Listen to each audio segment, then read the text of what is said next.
Let me reiterate again, one of the fundamental flaws in Western commentary and analysis of this war, the actual fighting, is that I think that Western reporting, based very much on information provided by Ukraine and filtered to the Western media by the British Defence Ministry, to some extent the Pentagon and other agencies and think tanks and commentary groups that I'm not going to name, but you can all work out which they are.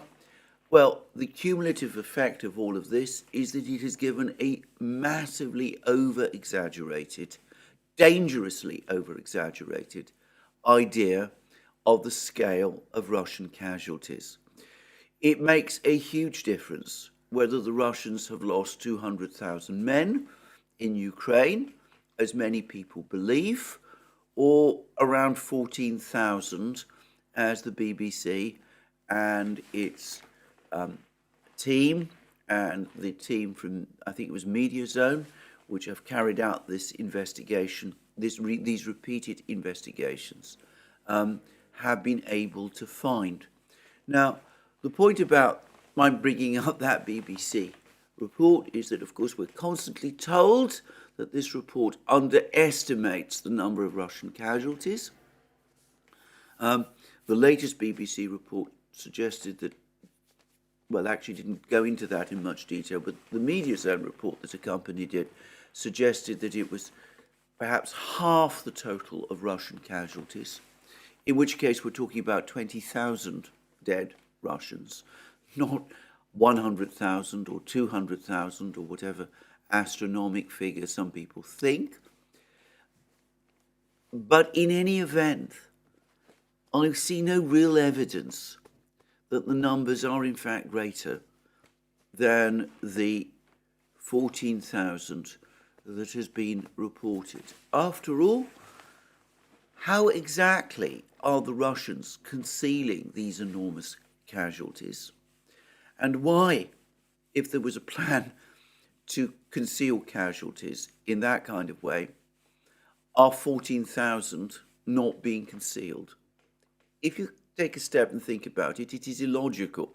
You could perhaps fantasize a situation where some Russian general or censor in the Russian Ministry of Defense has said, look, we've lost 200,000 men, but we want the world to think that we've only lost 14,000, so we're going to make sure that 14,000 of the soldiers that we've lost, including Wagner soldiers, by the way, are given a proper funeral and are registered in all the proper registries, but we're going to conceal the fact that, what's happened to all the rest.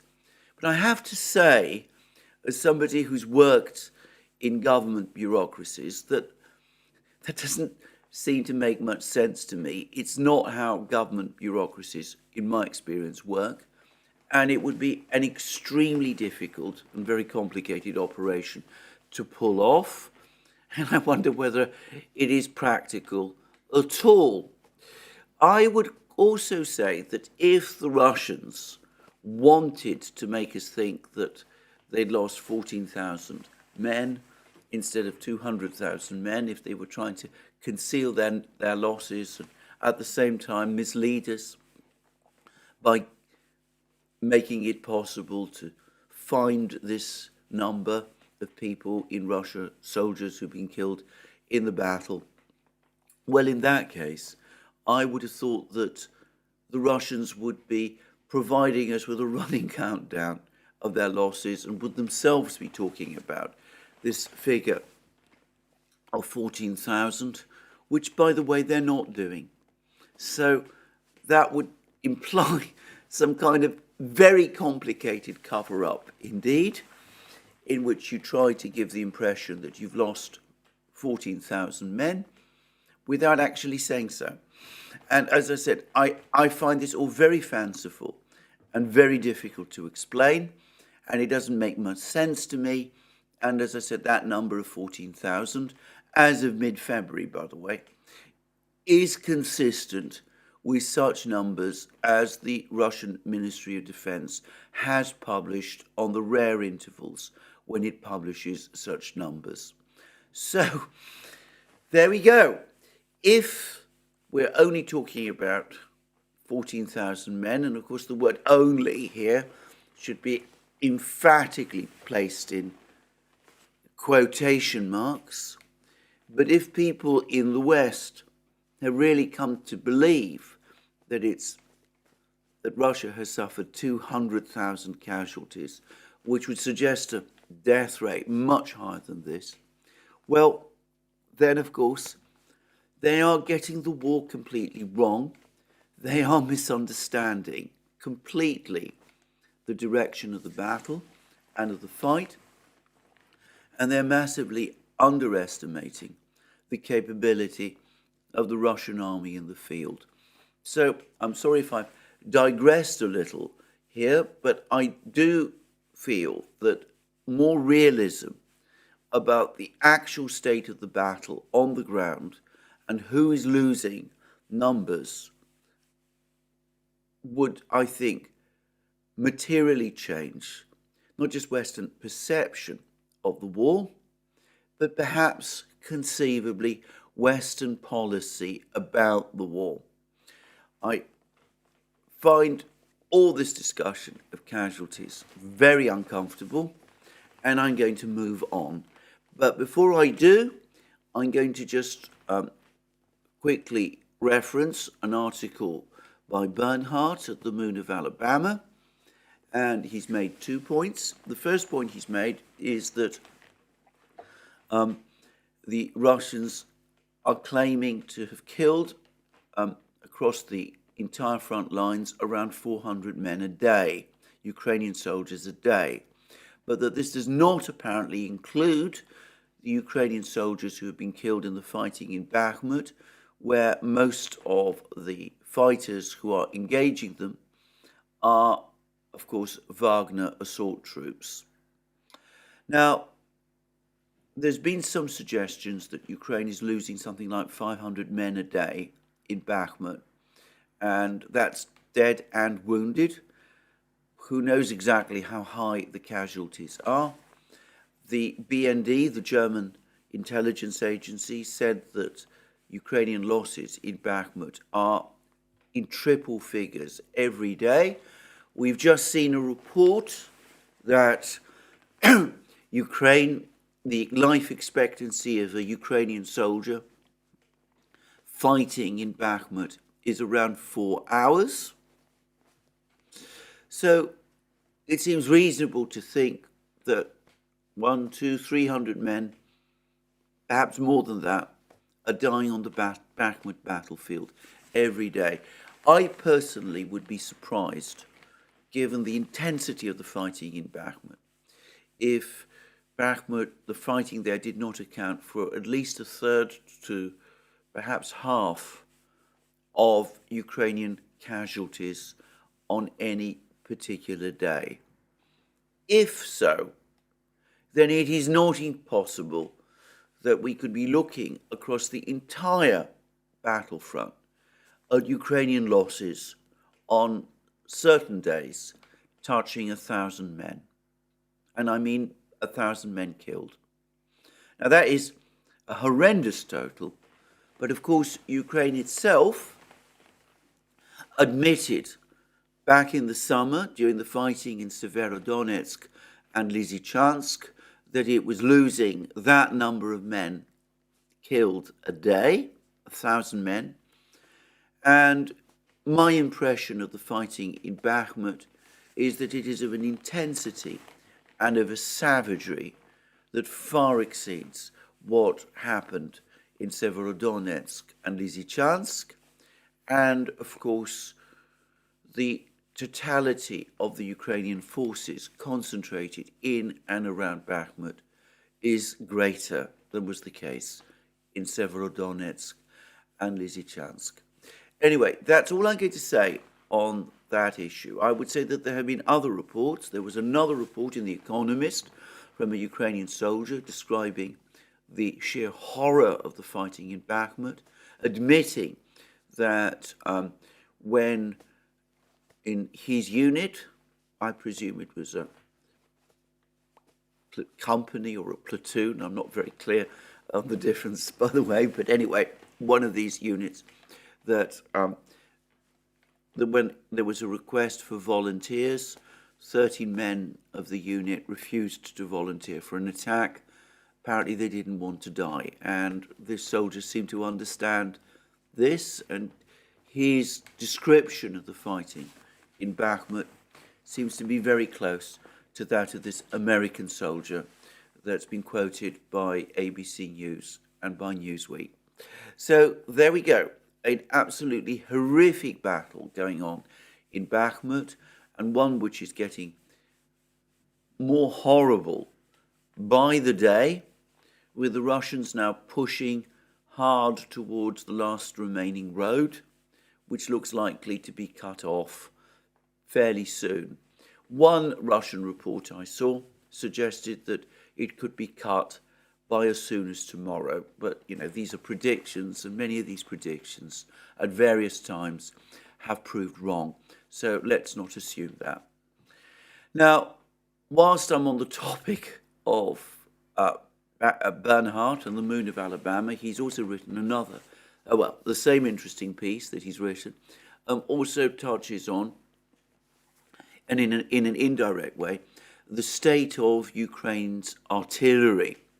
And he's made a point that the Russian Ministry of Defense every day gives daily reports on the number of Ukrainian artillery guns that the Russians claim to have knocked out. And Bernhardt also points out, and this is absolutely the case, that he's been discussing for several weeks now the fact that the Russians have heavily intensified their counter-battery fire.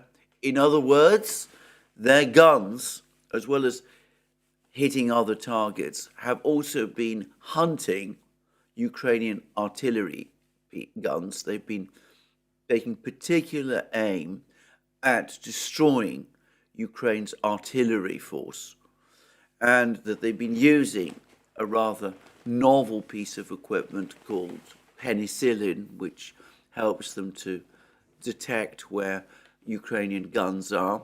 I'm not going to discuss how penicillin works. It appears to use a combination of visual and acoustic aids, and I don't pretend to understand it very well.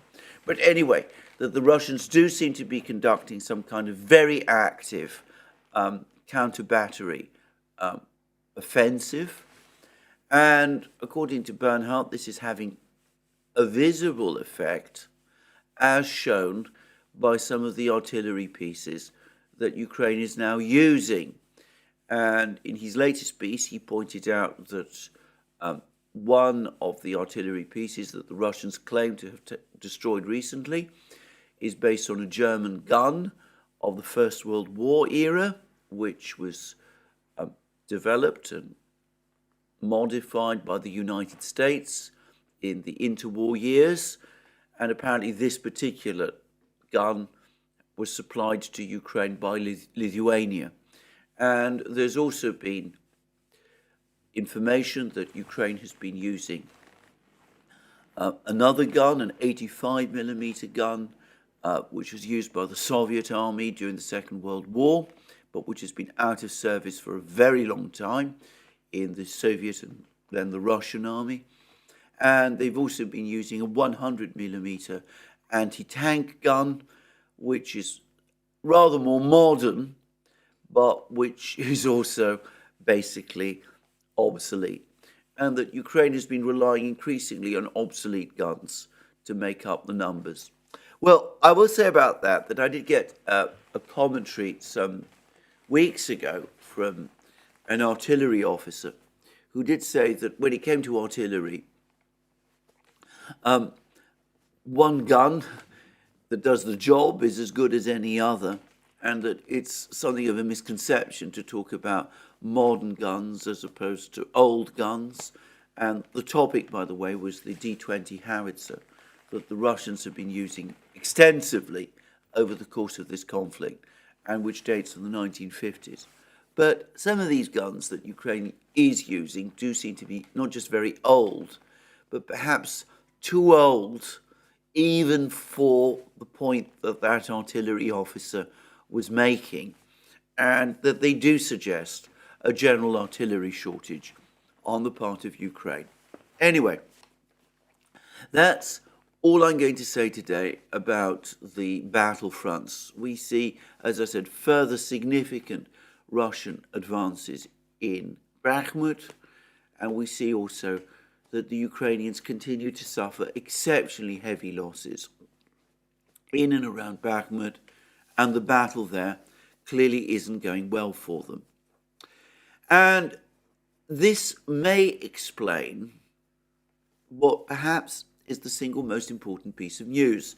And here I'd like to extend thanks to Joe Laurier at Consortium News, who's provided me with the full article from the Wall Street Journal, a newspaper that I do not subscribe to. But it seems, and I think this is fairly well confirmed, that when Zelensky made his European tour, after he visited London, when he came to Brussels and met with Olaf Scholz and Emmanuel Macron, Scholz and Macron pushed him towards reopening negotiations with the Russians.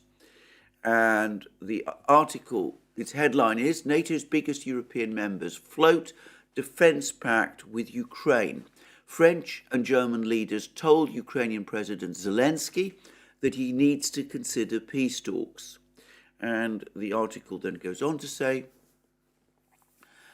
Germany, France and Britain see stronger ties between NATO and Ukraine as a way to encourage Ukraine to start peace talks with Russia later this year, officials from the three governments said, as some of Kiev's Western partners have growing doubts over its ability to reconquer all its territory. UK Prime Minister Rishi Sunak last week laid out a blueprint for an agreement to give Ukraine a much broader access to advanced military equipment, weapons and ammunition to defend itself once the war ends. He said the plan should be on the agenda for the North Atlantic Treaty Organization's annual meeting in July. And we're then told that the officials were careful to say that any decision on and when and under what conditions any peace talks start is entirely up to Ukraine. But the public rhetoric masks deepening private doubts amongst politicians in the United Kingdom, France and Germany that Ukraine will be able to expel the Russians from eastern Ukraine and Crimea, and a belief that the West can only help sustain the war effort for so long, especially if the conflict settles into stalemate. We keep repeating that the Russians mustn't win, but what does that mean? If the war goes on for long enough with this intensity, Ukraine's losses will become unbearable, a senior French official said, and no one believes they will be able to retrieve Crimea. Now, that, it seems, is the consensus, the private consensus of all Western governments, that they've concluded that Ukraine cannot win this war militarily. They're not prepared to say so in public. In public, it's still all Ukraine, we're going to support you, come what may, as long as it takes, all of that. And we are all confident that Ukraine is going to win this war, and we're going to sustain that effort to win. And in private, even as they're saying all that in public, they're saying something completely different. And I think this Wall Street Journal article is probably correct. And who knows, perhaps President Biden, or at least some members of his entourage, might have been telling Zelensky, President Zelensky of Ukraine, the same thing when Zelensky visited, when Biden visited Kiev and met Zelensky there last week. Now, I have to say, though, that the peace proposal that is being floated here looks to me suspiciously like the one that Secretary of State Blinken was talking about in his interview with David Ignatius a short time ago, and which I have previously discussed. Now, the Blinken plan appears to be that Ukraine remains outside NATO, but that it is rearmed by the Western powers to a very high level after the war. It's given every piece of military equipment that one can imagine. And though the Wall Street Journal doesn't talk about this, the Blinken plan envisaged a situation where the Russians agreed to the demilitarization of Crimea, and that seems to be a sticking point for the United States. Now, I've said already that this is not going to be acceptable to the Russians, and in fact, the Russians have already made it clear that they're not interested in the Blinken peace plan. And it's not difficult to understand why, because a Ukraine with a modern army equipped and trained to this level with all this vast amount of equipment, I mean, there would be nothing to prevent it simply marching into a demilitarized Crimea and reoccupying it, and then applying and no doubt being granted membership of NATO. The Russians are never going to agree to something like this. And in fact, I'm going to say something else. The Russians undoubtedly read these articles in the Wall Street Journal and are undoubtedly aware at some level of what's going on. I mean, they will have subscriptions to the Wall Street Journal, even if I don't. And the Russians must be saying to themselves that instead of agreeing to this plan, it actually makes much more sense for us to continue this war. Because one of our objectives is the total demilitarization of Ukraine. And what the Western powers are proposing are not that, but it's opposite. So, given that we are winning, and given that, as I've just quoted from the Wall Street Journal, there seems to be a general acknowledgement amongst Western governments that Ukraine can't win in Ukraine, it can't win this war, it can't retake its territory, it can't expel the Russians from all its territory, Crimea itself is out of reach. Given that that is so, where is the incentive for us in Russia to even consider this plan? This plan not only doesn't make any sense to us, for us in Russia, it actually incentivizes us to continue the war. Because if we consider Ukraine's demilitarization to be an absolute existential matter for Russia, a matter of national interest for Russia, then it makes more sense for us to continue the war and to continue the war until victory, rather than to stop the war and sit back and let the West rearm Ukraine. And moreover, and in fact, if Ukraine is going to get even more advanced weapons from the West, if it's been promised even more advanced weapons from the West after the war than it would get whilst the war is in fact still underway, then it makes even less sense for us to stop the war and agree to this plan than to continue with it, because we're faced with a weakening adversary now, and we might be confronted with a strengthened adversary later. So you can see why this kind of thinking is profoundly flawed. But nonetheless, one also gets the sense that behind it all, there are growing doubts. The Wall Street Journal goes on to say that President Macron and Chancellor Scholz told Ukrainian President Zelensky that he needed to start considering peace talks with Moscow when the three leaders met in Paris earlier this month.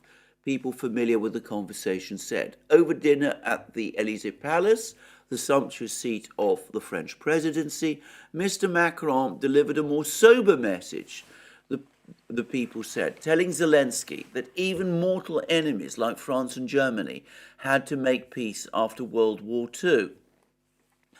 Mr. Macron told Zelensky that he'd been a great war leader, but that he would eventually have to shift into political statesmanship and make difficult decisions, these people said.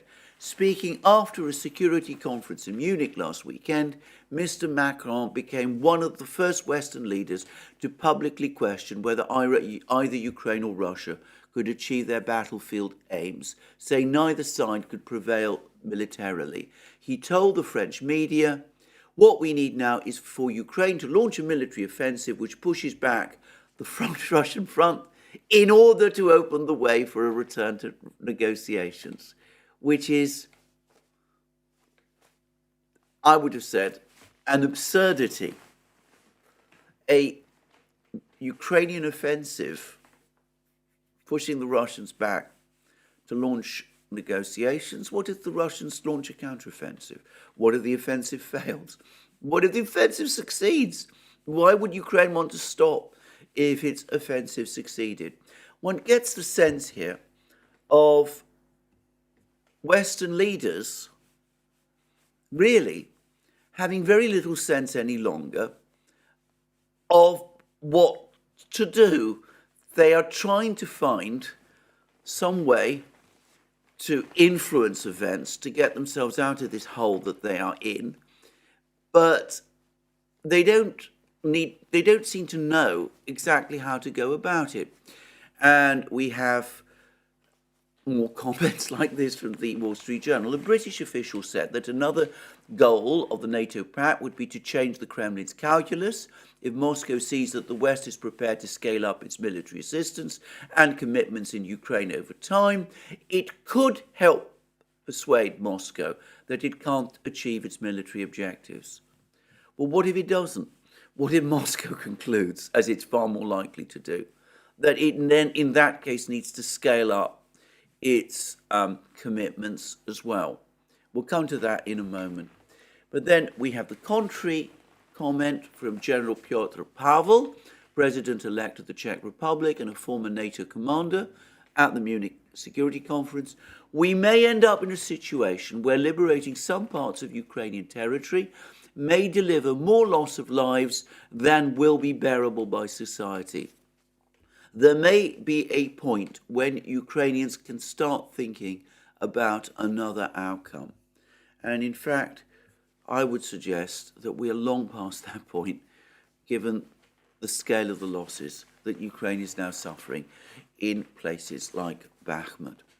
Anyway, these doubts, which were stilled to a certain extent, or there was an attempt to still them, by President Biden's visit to Kiev and Warsaw, are now resurfacing again. And the Daily Telegraph has a very interesting editorial now in Britain. And I should say the Daily Telegraph has again been one of the most enthusiastic supporters of Ukraine in the war. And it demonstrates two things. Firstly, the extent to which the West has been unsettled by China's recent diplomatic moves, by China's position paper. They've been profoundly unnerved about it. They must also have been very unnerved by the tepid support the West got in the General Assembly the other day, when they were only able to get their resolution through the General Assembly after it was heavily watered down. But then also the doubts, the festering doubts, that things in Ukraine really are going as well as Western leaders want to pretend. And this is the final paragraph in this editorial. China is able to manipulate events because it is operating in a diplomatic vacuum.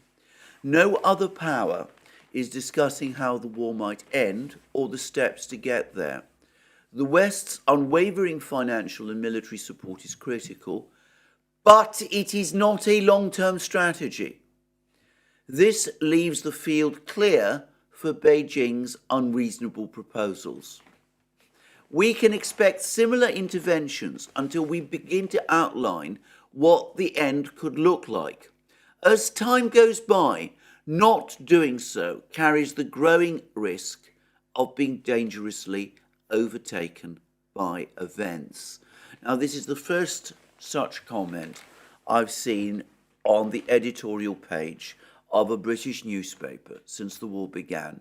It's the first hint of doubt about the fact that things are going either according to plan or that world opinion is mobilized behind the West over Ukraine. It's clearly a further example of the West heavily unnerved by China itself, by China and China's recent diplomatic moves, the ones that I discussed in my recent programs. And you can see the doubts that West's unwavering financial and military support is critical, but it is not a long-term strategy. And we can expect similar interventions to the ones from China until we begin to outline what the end could look like. As time goes by, doing so carries the growing risk of being dangerously overtaken by events. In other words, somebody stepping in and settling the war in ways that the West doesn't like, either the Russians through an outright military win or the Chinese through some kind of diplomatic coup. Well, that's all very well, but as I said already, the peace plan that Blinken is talking about isn't a realistic one. In fact, as I've said, on the contrary, expressed in the way that it is, and as it's been taken up by the French and the Germans, it actually incentivizes the Russians to go on fighting. It gives the Russians a reason for continuing and indeed escalating the war. Now, having said that, I do wonder whether all the Western leaders are so blind that they cannot see that. It's interesting that one Western leader who has left the door open on the Chinese proposal, if it is a proposal, the Chinese position paper perhaps, is Macron, who's always been perhaps privately the most skeptical about the whole Ukrainian venture. And perhaps it's not entirely coincidence that he's apparently working towards visiting China in April. So Xi Jinping will be traveling to Moscow in March, and then Macron intends to travel to Beijing and presumably to meet Xi Jinping there. And maybe Macron is trying to get himself involved in this Chinese diplomatic initiative, as he believes, and is hoping that the Chinese can be persuaded to broker some kind of end to the war on more acceptable terms to the West, or at least to France and to President Macron personally. Now, I have to say again that I'm very skeptical about this, but as I've discussed in several programs now, the appearance of China in this conflict, the fact that the Chinese are now making strong moves, has unnerved the West greatly. We've had another example of this from Washington over the last few hours. President Biden, at one and the same time, rejects the Chinese suggestion that there should be an immediate ceasefire. He's fairly negative about the Chinese plan, but at the same time, he said that he doesn't believe that China is going to supply weapons to Russia, though he says that there would be severe consequences for China if it did. Now, I can't help but think that this is an attempt to calm nerves, because, of course, pretty much everybody in Western capitals knows that China, with its colossal industrial capacity, greater than that of Europe and the United States combined, if it decides to start supplying shells and drones to the Russians, well, it would put the Russians in a position where their already massive artillery advantage becomes overwhelming. And of course, it could also completely alter the entire drone war as it is being fought, Russia having been short of drones ever since the start of the war, though the Russians are making big efforts to turn that round. Now, I say that Biden is trying to calm nerves, trying to reassure people, no, don't worry, this terrible prospect of China stepping in and supplying arms to Russia, we don't expect it, it's not going to happen. We don't think that we're going to need to impose the sanctions on China, which we're threatening, because we know that if we do, it'll have an even more critical effect on Western economies that are already in recession. So for all these reasons, we're saying it's not going to happen, even though we've now had multiple reports, including from Secretary Blinken, that the US intelligence community is reporting that the Chinese are about to do just that.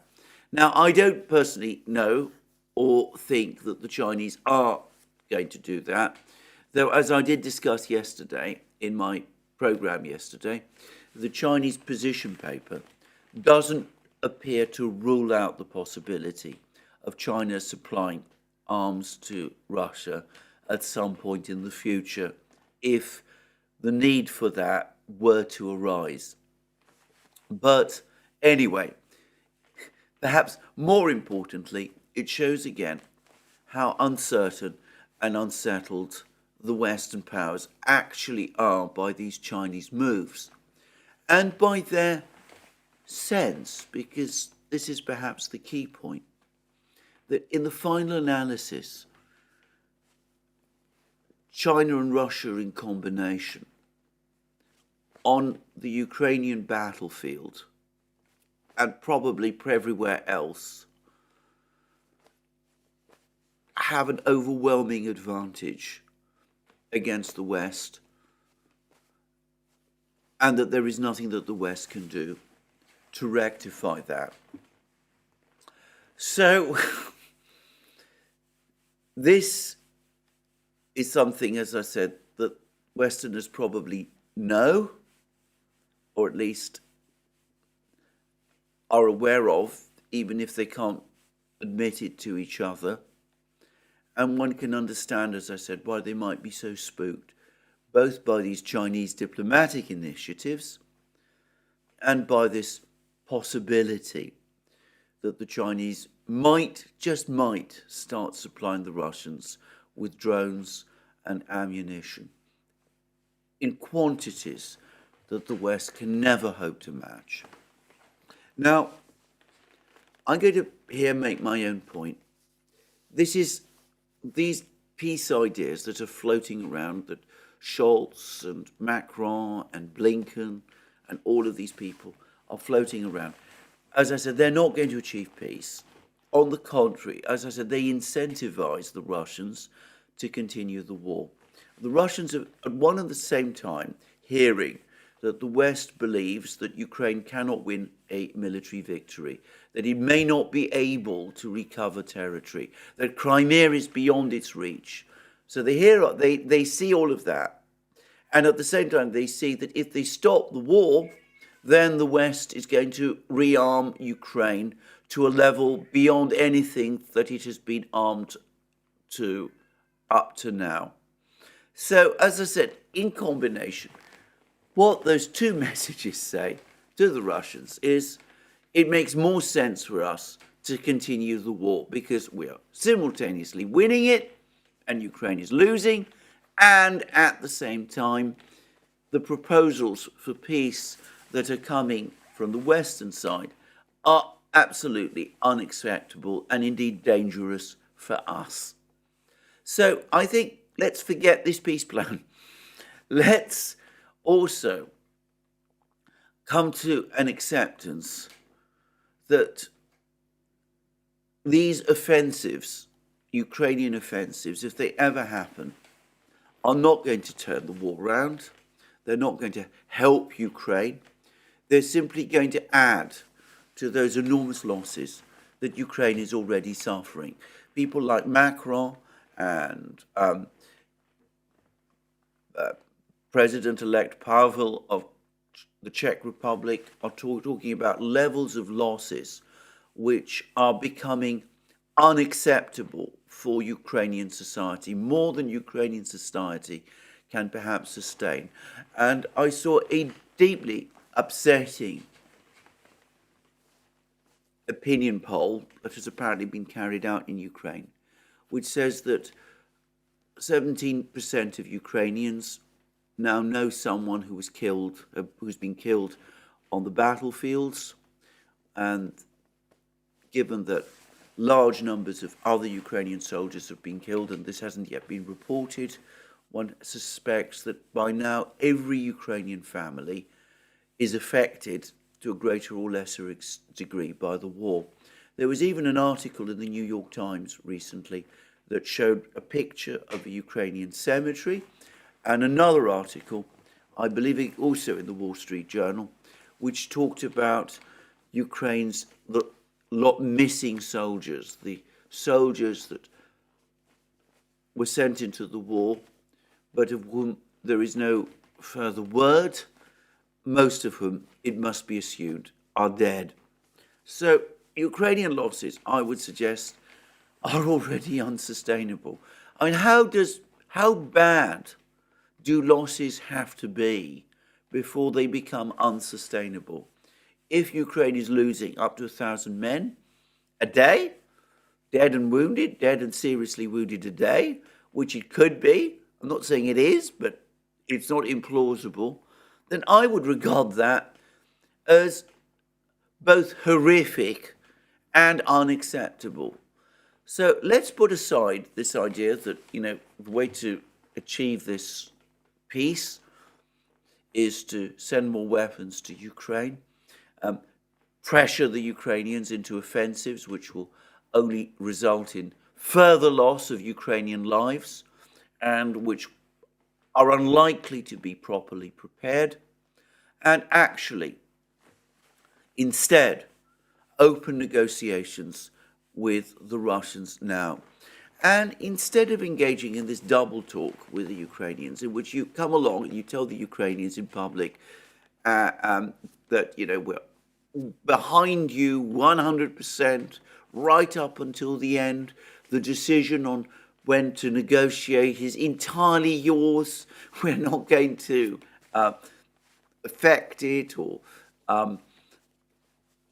pressure you to speak to the Russians in any conceivable way. Well, let's have no more of this public talk if it's happening alongside private warnings to Ukraine, such as we're now hearing are coming from all sorts of directions, that the West, the Western powers, the Pentagon, European governments, some people in the Biden administration are all telling Ukraine Western support for Ukraine is not unlimited. There's only so much we can do. We're reaching the point where we probably won't be able to do much more. Come the summer, things might start to become much more difficult for us to sustain the level of support we've been giving you up to this point. And therefore, and for that reason, we can't go on supporting you. You can't rely on us beyond the summer. You must consider peace talks at some point now.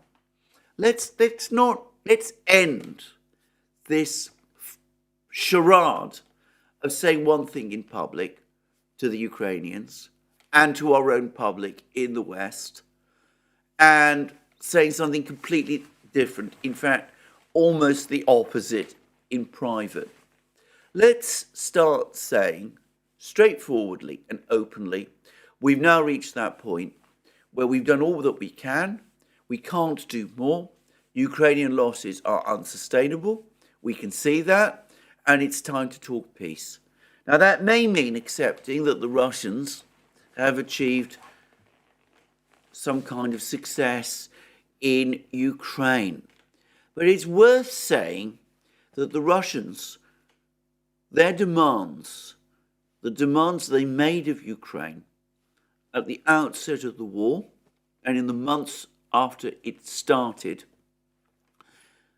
were pretty moderate. Recognition from Ukraine that it had lost Crimea and that it had lost Donbass, two territories that arguably probably never wanted to be part of Ukraine in the first place. An acceptance that Ukraine must be a neutral country and cannot join NATO, which is what the West has done in the past with countries like Austria, for example. And also certain steps to be taken within Ukrainian society to protect the rights of Russian-speaking people there, which, of course, are fully consistent with what we claim to be in the West, our own values. I mean, we're always very solicitous, or so we claim, of the rights of minorities, ethnic minorities, and we should be equally solicitous, if we actually believe in any of that, on the rights of Russians. Now, why can't we now return to something like that? Obviously, we're not going to get back to the position we were in Istanbul. The Russians, at the very least, are probably going to say that the whole of Zaporozhye, the whole of Kherson region, all of Donbass, Donetsk and Lugansk, Ukraine must leave, and they must be incorporated in Russia. Now, we might not be able to prevent that. It may be that we have to tell the Ukrainians to pull back from these territories. The West, by the way, doesn't need to recognize these Russian annexations. They'd be unwise to think that it can ever reverse them. But, you know, if it's the deal, if it ends the war, isn't that better than carrying on as we are? Because when the Daily Telegraph says that we are out of ideas, that we have no long-term strategy, they're absolutely right. And as has become absolutely obvious over the last few weeks, it's the Russians who hold the initiative on the battlefield, and it's the Chinese who hold the initiative now on the diplomatic front. And we are at sea in respect of both. We have no plan in respect for both. Honesty, straightforwardness, both with ourselves and with the Ukrainians, is always the best strategy.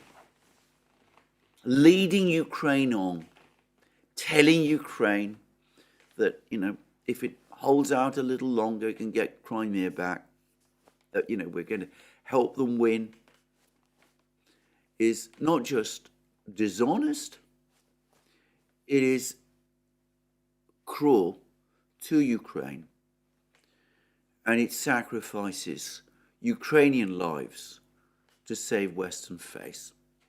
Well, that's me for the day.